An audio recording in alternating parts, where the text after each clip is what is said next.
Hello everyone, nandito po tayo ngayon sa onion plantation nila Mike Rivera ng Barangay Pesa, Bungaba, Nueva Ecija. Bali nagta-transplant po sila ng sibuyas kasi medyo dumalang ng konti.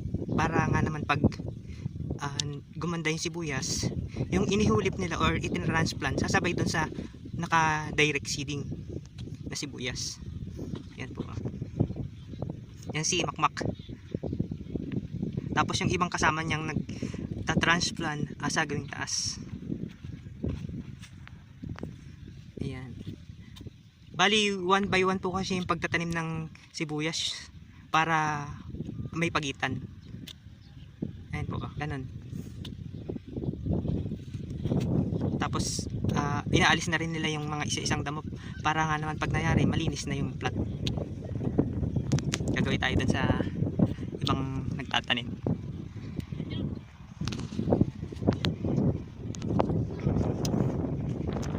Ganyan po kaluwang yung sibuyasan nila.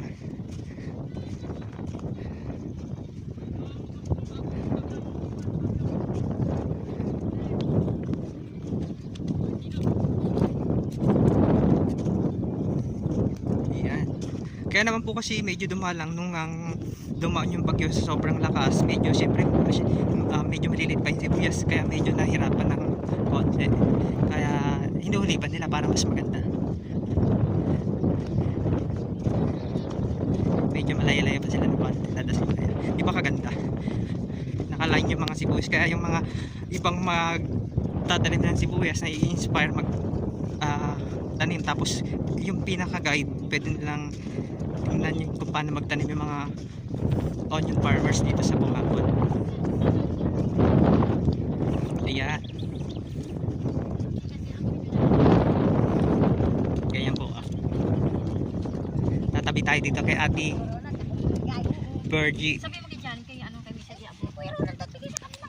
Alam ka namang bigay sa inyo at si Jan ang ihawak. O yun, nasabihin ko na lang. Kasi na doon tayo yung pera. Ayan, ganyan po yung pagtatanim ng sibuyas dito sa Bungabon. Naalap sila ni Jamil sa ano pag nagpapatubig. Si Dayo lang ang bumibili ng katulad doon. Pag alam pera si Jamil, si Dayo parang bumibili ng alak. Anong alak? Gin bilog. Ay, antay 2x2. 2x2. Mahilig si Dayo sa ano pagka nagagalit nga si Johnny nung katulad doon. Nagkakalabera sila. Metros na natuloy nila sa sibuyas nila. Inaaya lang sila ni Kuya Ronald. Pinatulan na nila. Tanggero nga ate, hindi na maiiwasan yun. Sasabihan silang dalawa. O pagka inaaya kayo ni Kuya Ronald at hindi pa kayo nakakayari, huwag niyong patulan. Buti hindi pa ate, nag-aasawa yung panganay mo? Ha? Hindi pa nag-aasawa? Ayun nga, mag-asawa at mahirap nga daw ang buhay. Hindi man marunong manligaw. Medyo mahiyaan yun Yung ano natin sa kalaan natin, ang matangkad siya, maputi din siya bilang babae na yun. Jagapan nga daw yung sabi ng nanay. Matangkad, yung babae, maputi. Oo, sige, marites na kayo.